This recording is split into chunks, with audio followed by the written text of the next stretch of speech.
Estás viendo una planta que fue borrada intencionalmente de la historia. Antes de empezar, este canal existe para descubrir las historias que no quieren que recuerdes. Si valoras la soberanía alimentaria y el conocimiento ancestral, suscríbete ahora porque YouTube no promueve este tipo de contenido. Activa la campana de notificaciones. Entenderás por qué en los próximos 15 minutos.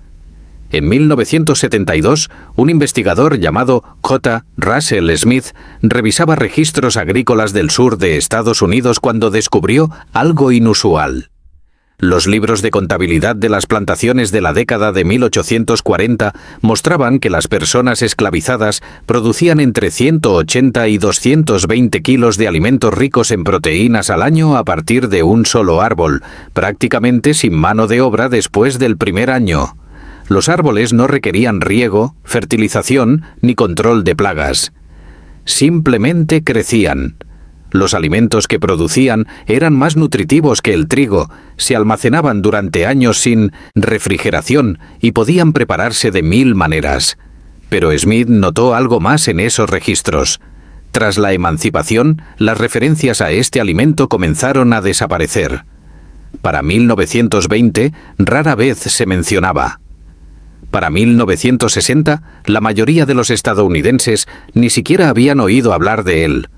Estudiaba el castaño americano y presenciaba la desaparición sistemática de lo que podría ser el cultivo alimentario más importante de la historia de Norteamérica. La historia comienza mucho antes de las plantaciones, mucho antes de la colonización. Durante más de 4000 años, los pueblos indígenas del este de Norteamérica construyeron sistemas alimentarios enteros en torno a este árbol. Los cherokees lo llamaban el árbol del pan. Los iroqueses lo consideraban una de las 3 hermanas del bosque. Yacimientos arqueológicos desde Georgia hasta Maine muestran restos de castaños en cada estación, cada año, desde hace milenios. No eran bocadillos ocasionales, eran una nutrición fundamental. Un castaño maduro produce entre 3000 y 6000 castaños al año. Una pequeña arboleda de 10 árboles podía alimentar a una familia durante meses. Los castaños contienen más proteínas que el trigo, más carbohidratos que el maíz, grasas más estables que la mayoría de los cereales y se conservan hasta 3 años en condiciones frescas y secas sin ningún procesamiento. No era necesario molerlos, secarlos al sol ni salarlos. Simplemente se recogían y se guardaban en un lugar oscuro. Eran un seguro alimentario. Cuando llegaron los colonos europeos, encontraron bosques donde 1 de cada 4 árboles era un castaño. Troncos de 3 metros de diámetro. Copas que bloqueaban el sol. En otoño el suelo del bosque se cubría de castaños tan densos que no se podía ver el suelo. Los primeros colonos escribieron a casa describiendo bosques que se autoabastecían. Para el siglo XIX, las castañas estaban por todas partes, asadas y vendidas por vendedores ambulantes en todas las ciudades, molidas para hacer harina de pan, hervidas para hacer papilla. Con ellas se alimentaban cerdos, pollos y ganado. Pero quienes más dependían de ellas eran quienes no tenían otra opción. En las plantaciones del sur, las personas esclavizadas recibían raciones mínimas, harina de maíz, un poco de carne de cerdo salada si tenían suerte, casi nada más. Pero las castañas crecían silvestres en los bosques y los esclavistas no se molestaban en controlarlas porque no veían su valor. Las comunidades esclavizadas recolectaban castañas a sacos, las asaban, las hervían, las molían para hacer harina y ampliaban sus raciones con un alimento que, en realidad, era más nutritivo que el que recibían. No se trataba solo de supervivencia, era resistencia. Las castañas no podían ser grabadas, no podían ser retenidas, no podían ser controladas. Tras la emancipación, los libertos siguieron dependiendo de las castañas como cultivo comercial y fuente de alimento. En los Apalaches, las familias blancas pobres hacían lo mismo. La temporada de cosecha de castañas era un acontecimiento económico. La gente reunía miles de libras, vendía una parte, almacenaba el resto y sabía que tenía seguridad alimentaria para el invierno. Pero algo ya estaba sucediendo. En 1904, un guardabosques del zoológico del Bronx notó que algunos castaños se estaban muriendo. Las hojas se marchitaban, la corteza se agrietaba y supuraba.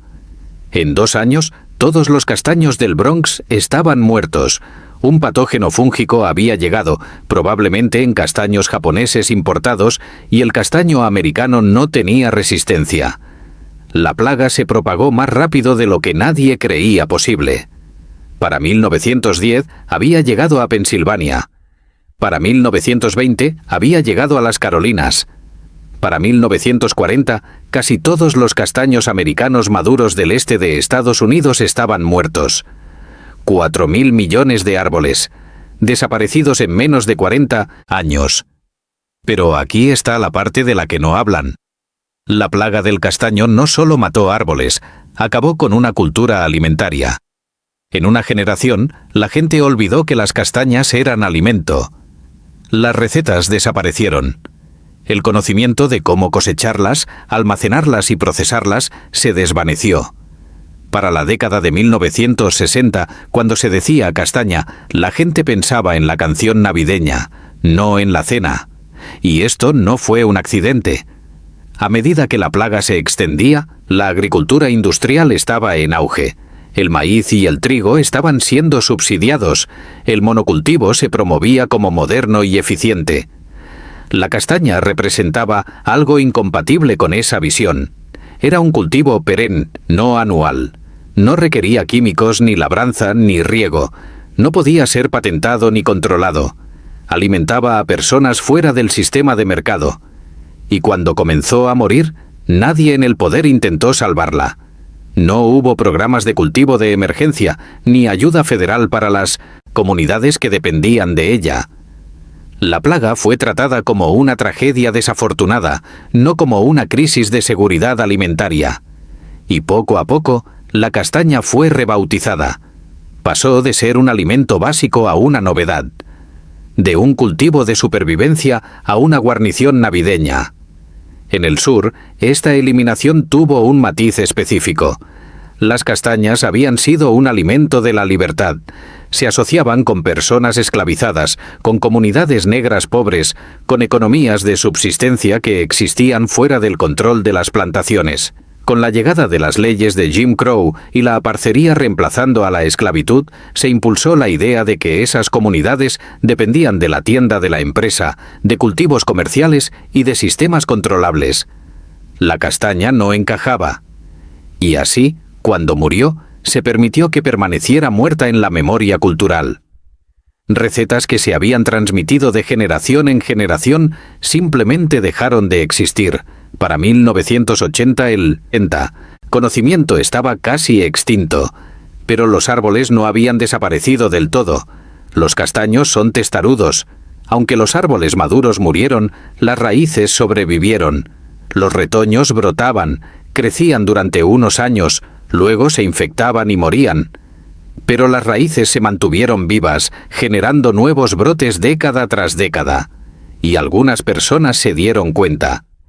En la década de 1980, un pequeño grupo de fitomejoradores fundó la American Chestnut Foundation. Su objetivo era crear un castaño americano resistente a la plaga, cruzándolo con el resistente castaño chino, y luego retrocruzándolo una y otra vez hasta obtener un árbol casi americano puro, pero con genes de resistencia. Llevaría décadas. Lo hicieron de todos modos. Y en 2023, después de 40 años de trabajo, lo lograron. El castaño Darling 58, un árbol con más del 99% de castaño americano y totalmente resistente a la plaga, fue aprobado para su plantación de restauración. El castaño americano está volviendo. Si esto te resulta útil, tómate un segundo y comparte este video. Este tipo de conocimiento no se difunde a menos que lo difundamos. Comenta abajo si alguna vez has probado una castaña o si tus abuelos te hablaron de ella. Reconstruyamos este recuerdo juntos. Ahora hablemos de por qué las castañas son tan valiosas desde un punto de vista científico. La mayoría de los frutos secos son ricos en grasas y bajos en carbohidratos. Las nueces, las almendras y las pecanas son ricas en grasas. Las castañas son todo lo contrario. Tienen aproximadamente un 50% de carbohidratos en peso seco, solo un 2 o 3% de grasa y un 12 a 15% de proteína. Eso hace que se comporten más como un grano que como un fruto seco. Se pueden moler para hacer harina y hornear pan. Se pueden hervir para hacer papilla. Pero a diferencia de los granos, no necesitan ser plantadas todos los años. Un castaño vive 200 años o más y produce alimento cada otoño sin replantar, sin labrar, sin destruir el suelo. Desde una perspectiva laboral, es imbatible.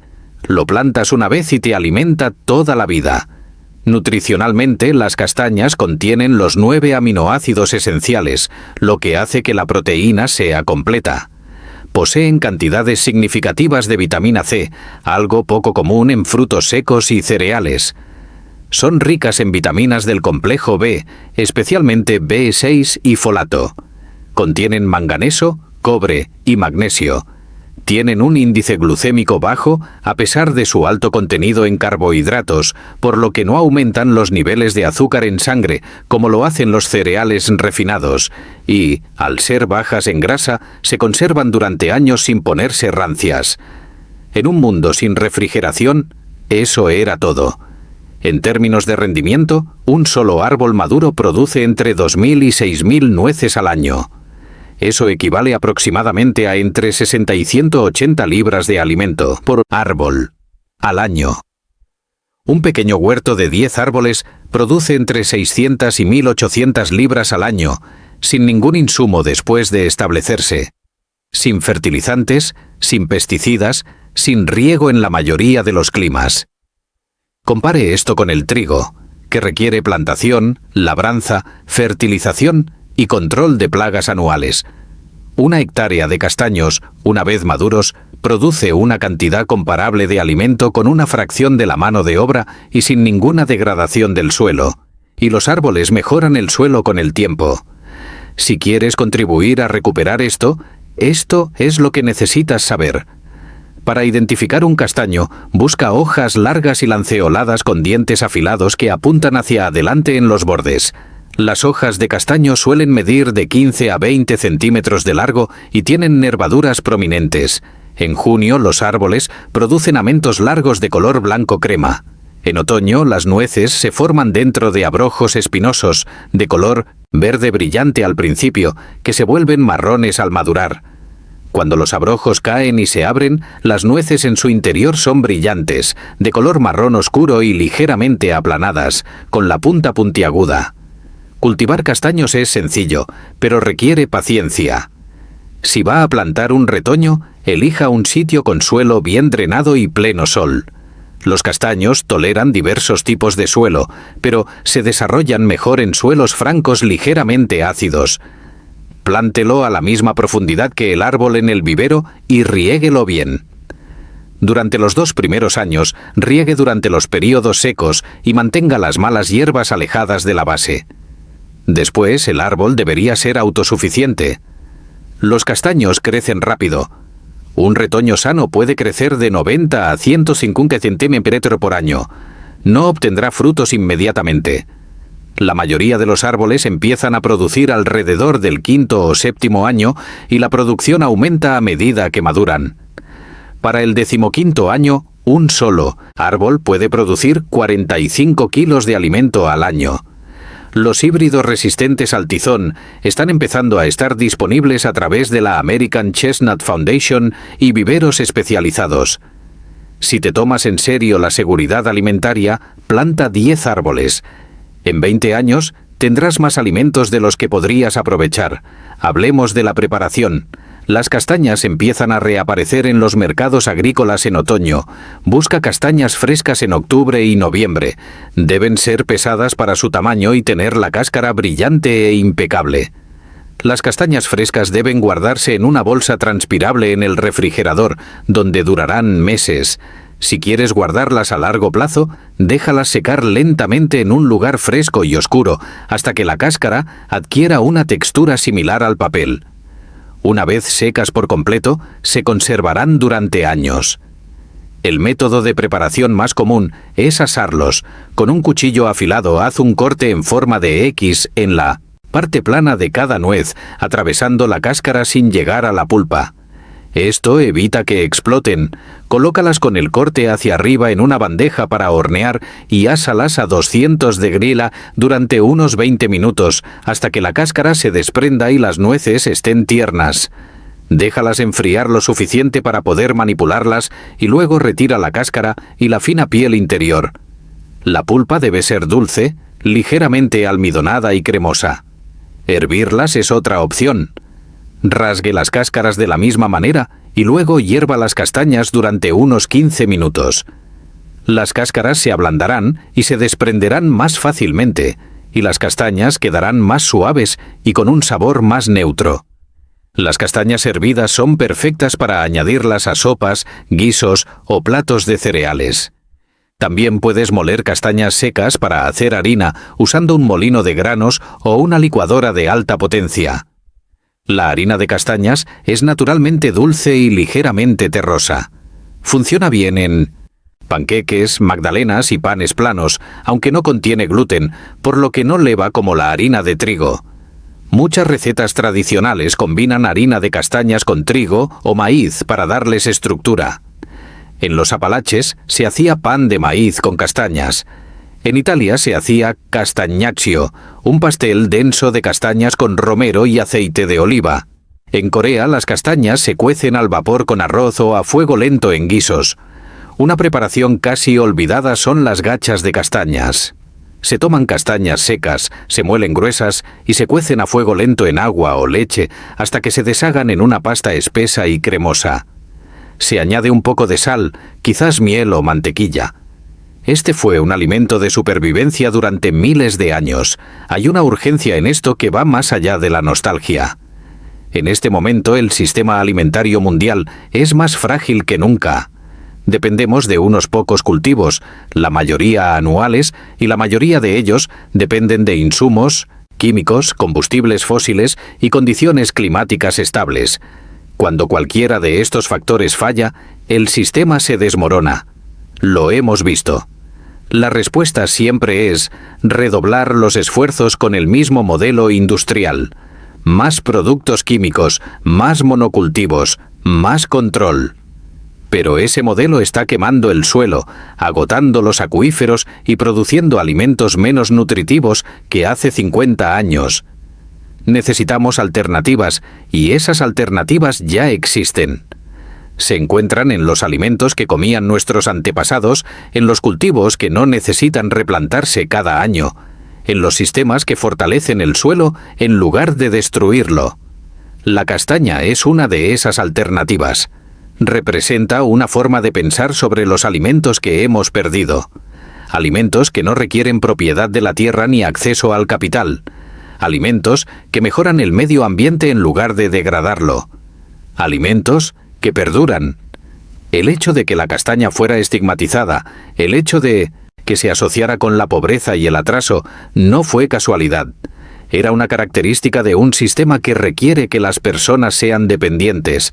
Si puedes alimentarte de un árbol en tu jardín, no necesitas comprar tanto. No necesitas participar en la economía de la misma manera. Eso es una amenaza para un sistema basado en la escasez y el control. Y así, los alimentos que ofrecen independencia son marginados, olvidados o borrados. Le pasó a la castaña. Le ha pasado a docenas de otros cultivos. El amaranto, el árbol del pan, el mezquite, las bellotas. Todos ellos eran alimentos básicos en diferentes culturas, y todos fueron reemplazados por cultivos que podían controlarse y venderse. Pero el conocimiento no se ha perdido. Simplemente está dormido. Cada vez que alguien planta un castaño, cada vez que alguien aprende a cocinar con castañas, cada vez que alguien enseña a sus hijos que la comida puede provenir del bosque en lugar de una tienda, ese conocimiento regresa. La castaña no es una reliquia, es una herramienta, y está disponible de nuevo. Si estás viendo esto, formas parte de una generación que tiene la oportunidad de reconstruir algo que les fue arrebatado. no pidiendo permiso, ni esperando a que los gobiernos o las corporaciones arreglen el sistema alimentario, sino plantando árboles, aprendiendo recetas, compartiendo conocimientos. La castaña sobrevivió 40 años de estar prácticamente extinta porque unas pocas personas se negaron a dejarla ir. Ahora te toca a ti. Encuentra un retoño. Plántalo en un lugar donde pueda crecer. Enséñale a alguien a tostar las castañas. Anota la receta. Compártela. Hay miles de alimentos como este. Olvidados, estigmatizados, borrados. No porque no funcionaran, sino porque funcionaban demasiado bien. Si este video te despertó la curiosidad sobre qué más hemos perdido, suscríbete. Compártelo con quien necesite escucharlo. Deja un comentario si alguna vez has probado una castaña o si conoces a alguien que recuerde cuando eran comunes. Reconstruyamos la memoria juntos. Gracias por ver Archivo Olvidado. Nos vemos en el próximo.